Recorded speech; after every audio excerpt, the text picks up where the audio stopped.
नारायण वासुदेवा, हे नाथ नारायण वासुदेवा, हे नाथ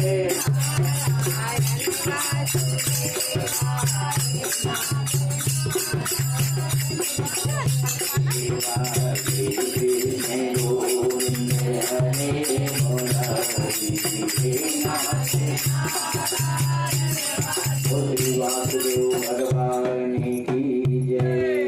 गद्दी के रक्षक हुओ हनुमान जी, लैके गदा चमोर से जाओ। जो कोई दुष्ट निकेतन आवे, ताहि महाप्रभु मारि भगाओ।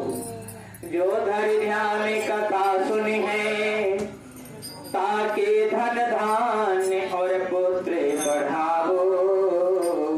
बिनती हमारे यही हनुमान जी, छोड़ के घड़ी तुम्हें हाथ चले।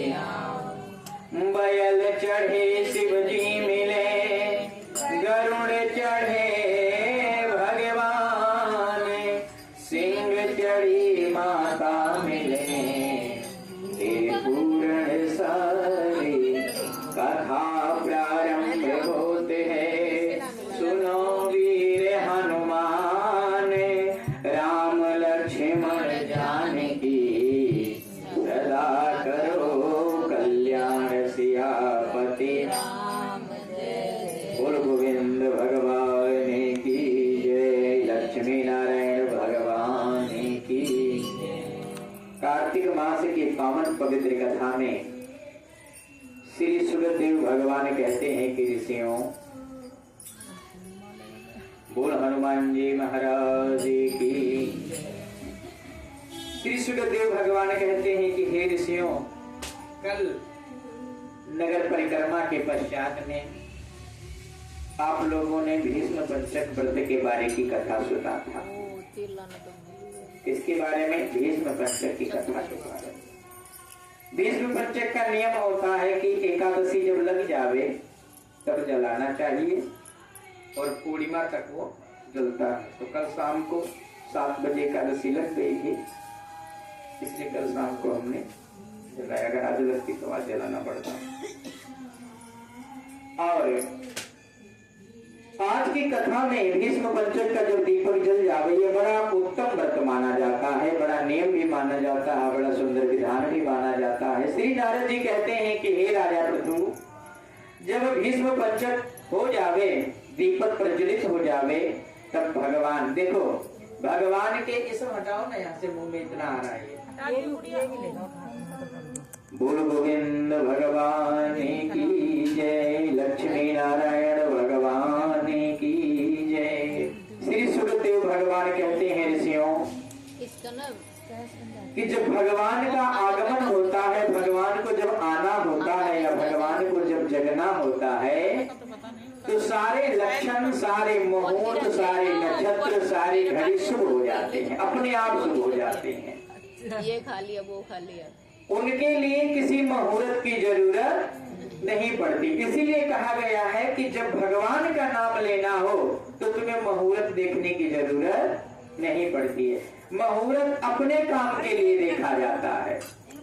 जो हमें अपना काम करते हैं, जो अपने काम के लिए, अपने परिवार के लिए, अपने घर व्यापार के लिए करते हैं, उसमें मुहूर्त देखना बहुत जरूरी है।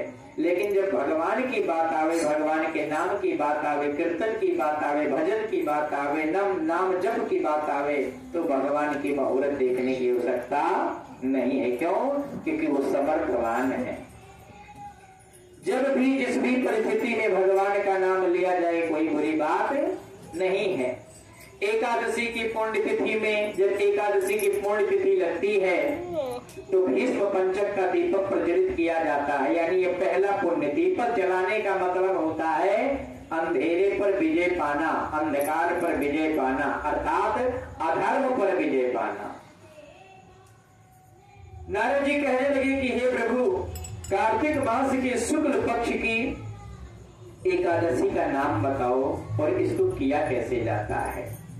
कार्तिक मास का शुक्ल पक्ष यानी उजाला पाक का नाम जो बताया वो देवउठानी एकादशी बताया। बोल गोविंद भगवान की। सावन के 2 दिन पहले, सावन लगने के 2 दिन पहले, 4 दिन पहले विष्णु भगवान शयन करने चले जाते हैं, जिस एकादशी का नाम होता है देवशयनी एकादशी। 4 महीने का पूरा शासन काल शंकर जी को दिया जाता है। उसमें कुछ समय गणेश जी के नाम का निकलता है, कुछ दिन नवरात्रों मां भगवती के नाम का निकलता है। ऐसी परिस्थिति में सबके पर्व भी मनाए जाते हैं। लेकिन जब देवउठान एकादशी चतुर्थ मास, इसको संस्कृत भाषा में चतुर्थ मास कहा जाता है। चतुर्थ मास में शादी विवाह मुंडन गृह प्रवेश ये सब बंद हो जाता है।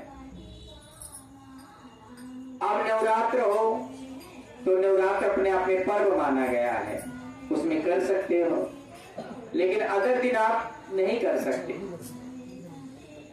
ऐसी परिस्थिति में कहने लगे कि प्रबोधनी एकादशी कहते हैं इस व्रत को करने से कई प्रकार के अश्वमेव यज्ञ का फल प्राप्त होता है। अगर ज्येष्ठा के बाद देखी जाए तो सबसे श्रेष्ठ एकादशी मानी गई है। एकादशी तो सारी श्रेष्ठ हैं। कहते हैं सरसों तो बहुत बारीक होती है, लेकिन बारीक सरसों में भी बारीक सरसों होती है, कभी नोट किया हो यदि तो। इसीलिए एकादशी का महत्व, हर व्यक्ति को एकादशी करना चाहिए। एकादशी और कोई व्रत करो या ना करो, एक उम्र आने के बाद। मेरे कहने का तात्पर्य है कि जब एक एज हो जावे, जब तुम्हें लगे कि अब तुम्हें सोमवार नहीं करना है, फलाना नहीं करना, ढिमकाना नहीं करना, तो अपने कल्याण के लिए एक व्रत पकड़ लो। उस व्रत का नाम है एकादशी।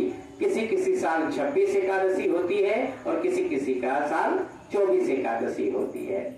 एकादशी का व्रत करने से आप खुद अपने आप से पूछना, 2 महीने 4 महीने, लेकिन वही लोग करें जो दवाई ना खाते हो प्रॉपर तरीके से। क्यों? क्योंकि भैया दवाई मेरे कहने पर आप जाकर के व्रत करो, फिर परसों तबियत खराब हो जाए, फिर डॉक्टर के पास रहो, ये कहानी नहीं।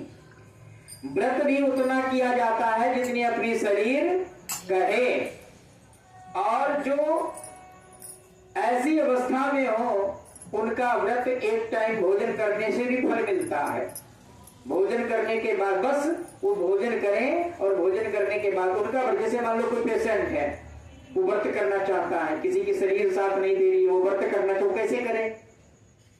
उसको तो खाने के बिना रह ही नहीं सकता, पानी के बिना। उसके लिए बताया गया है कि आप औरों के अपेक्षा, औरों दिन के अपेक्षा एक रोटी सिर्फ कम खाओ, और औरों दिन के अपेक्षा कम बोलो, और रोजाना की अपेक्षा उस दिन भगवान का नाम ज्यादा स्मरण करो। इसी में तुम्हारा एकादशी का व्रत संपूर्ण मान लिया जाएगा। बोल विष्णु भगवान की। ये उनके लिए है जो असमर्थ हैं। समर्थवान व्यक्ति हमारे तुम्हारी तरह जो लोग हैं, वो तो जल पी करके, दूध पी करके, फल फूल खा करके, और चीजें कई हैं जो शुद्ध शाकाहारी में खा करके अपने व्रत को पूर्ण कर सकते हैं। आज के दिन चतुर्थ मास समाप्त होता है, और विष्णु भगवान सायंकाल में बड़े सुंदर भाव से चतुर्भुज रूप में उठेंगे, जिसको आप लोग कहते हैं कि देवउठान करना। अपने अपने घर में सभी लोग देवताओं को पूजते हैं, पितरों को पूजते हैं। आज के दिन से ही हर प्रकार का मुहूर्त, चाहे मुंडन का मुहूर्त हो, चाहे गौने का मुहूर्त हो, चाहे विवाह का मुहूर्त, हर प्रकार का मुहूर्त आज से शुभ आरंभ हो जाता है। अब जब भगवान उठते हैं तो विधान कहता है कि भगवान का मानसिक विवाह होता है माता भगवती के साथ। भगवती कौन? विंद्रा, अर्थात माता मंजरी। मंजरी मीन्स तुलसी माता के साथ। वो तुलसा महारानी की। आज का नियम होता है, यदि जिसके पास कन्या है उसको तो बहुत अच्छी बात है, भगवान ने मान लो उसको हाथ उसके ऊपर रख रखा है। शास्त्र कहता है कि जिसके गर्भ से कन्या का जन्म नहीं होता उसका गर्भ शुद्ध नहीं होता।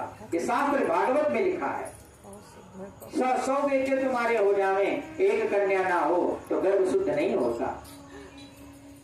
ऐसा भगवान भागवत में लिखा है। कब भागवत पे पढ़ना, तब देखना है, सुनना। ऐसी परिस्थिति में अब ये आदमी तड़पता रहेगा यार मेरी कन्या नहीं है, तो ऐसे में विधान बताया गया है कि जब नहीं है तो उसका क्या, क्योंकि शास्त्रों में हर चीज का समाधान बताया गया है। तो क्या करना चाहिए ऐसी परिस्थिति में, जब भी आपको कहीं भी किसी भी प्रकार का कन्या के रूप में कुछ दान करने का मौका मिले, कन्या तो दान कर नहीं सकते क्योंकि पैदा नहीं किए, तो कन्यादान नहीं कर सकते हो आप। क्यों? क्योंकि जब नहीं गर्भ से जन्म लिया तो कन्यादान के, हाँ या तो भी किसी के बिटिया ले लो, पला पालो पोसो और कन्यादान करो, खर्चा उठाओ, ये तो बहुत सुंदर बात है। लेकिन यदि नहीं ऐसा है तो कन्यादान के रूप में, कन्यादान नहीं हो रहा है यहाँ, क्या हो रहा है? कन्यादान के रूप में, क्योंकि कन्यादान में तो 10-10 लाख रुपए लग जाते हैं। अभी शादी कोई करे अपनी लड़की के तो देखो कितने पैसे खर्च होते हैं, उतना नहीं अफोर्ड कर सकते। अगर 10 रुपए अफोर्ड कर सकते हो तो मन में ये संकल्प कर लो कि आज हम फलाने कन्या या माँ भगवती को कन्या मान करके अपने समर्थ अनुसार उनके चरणों की पूजन करके कन्या दान कर रहे हैं। बोल गोविंद भगवान की। माता भगवती का दान करो। बहुत लोग कहते हैं चलो कन्या दान करिया में, कन्या दान करिए, जो कन्या तुम आई नहीं तो कहां से दान करिया होगे? एक ही कन्या कितनी बार दान करोगे? उसके माँ बाप तो पहले दान कर दिए। तो नियम ये होता है कि कन्या तो एक ही बार उसके माँ बाप दान करते हैं, लेकिन कन्या के लिए जो दान किया जाता है वो भी कन्यादान के समान ही माना जाता है। तो आप लोगों को कहना है कि कन्या के लिए ध्यान क्या करना है, कन्यादान नहीं बोलते तो कन्यादान करिए, कन्यादान नहीं बेटा, कन्यादान गलत बात होता है, कन्या के लिए दान करना होता है। ऐसी परिस्थिति में यदि जिसकी कन्या हो वो तो बड़े परम सौभाग्य की बात है, नहीं हो तो जिसकी भी कन्या का दान मौका मिले वो करे। और यदि किसी की कन्या ना मिले, ना दान कर पावे, तो जगत जननी को अपनी कन्या मान ले, माँ भगवती को अपनी कन्या मान ले, उन्हीं को रिझाने के लिए, उन्हीं को बताने के लिए। क्यों? वो ये नहीं देखते कि आप क्या सामान दे करके गई हो, आप कितने रुपए दान करके गई हो। समझना मेरी बात। भगवान तो आपके भाव के भूखे हैं, माँ भगवती तो आपके भाव के भूखी हैं। इसलिए माँ भगवती अर्थात तुलसा महारानी को ही कन्या मान करके, विष्णु भगवान को वर मान करके और कन्यादान का पूजन कर देना चाहिए। बोल चतुर्भुज भगवान की, लक्ष्मी नारायण भगवान की। ऐसे करने से संपूर्ण वृतांत का फल प्राप्त होता है। ध्यान देना, ऐसे करने से आपको कन्यादान का पूर्णतः फल प्राप्त होता है। आज के दिन ही तुलसी विवाह होगा विष्णु भगवान से। विष्णु भगवान से क्या, आज के दिन तो मैं कह रहा हूँ लाखों तुलसी का विवाह होगा। न जाने कितने विवाह आज के डेट में होंगे। कोई मैरिज होम छोटा बड़ा, कोई फार्म हाउस खाली नहीं होगा। आज का इतनी कहानी न जाने बिल्कुल भरे पड़े रहते जैसे देवठान आती है, चलो घर तो एकदम से। तो आज भगवान का पहले विवाह मनाया जाएगा, जिसका समय करीब 11:30 से 12 बजे के बीच में दिया जाएगा। सभी लोग अपने कार्यों से निवृत्त होकर के सुंदर भाव से आए। यथाशक्ति दान के रूप में कोई किसी से लेकर के नहीं आना, ये मैं और बता दूं। जिनके पास 1 रुपया है वो 1 रुपये लेकर आवे, जिनके पास जितना ठाकुर जी ने दे रखा है वो उतना है। शर्म की बात दान में नहीं की जाती है, इच्छा और समर्थ के अनुसार दान किया जाता है। समझ गए मेरी बात? आपका दिल अगर कह रहा है 5 रुपए का तो 5 ही करना चाहिए। समर्थवान यदि आपको ठाकुर जी ने 5 के लायक बनाया है तो 5 करो, 1000 के लायक बनाया 1000 करो। दुनिया संसार करती है, कोई मूर्ख नहीं है। लेकिन भैया जैसी आप ये नहीं कि चलो हम अपनी दिखाने के लिए फलाने से कर्जा ले लेते वहां चलकर दिखाए, नहीं, ऐसी बड़ी मूर्खता होगी। ऐसा मुझे भी पसंद नहीं है और शायद हमारे ठाकुर जी को भी ये बात पसंद नहीं। बोल गोविंद भगवान की। श्रीमन्नारायण नारायण नारायण, श्रीमन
श्रीमन्नारायण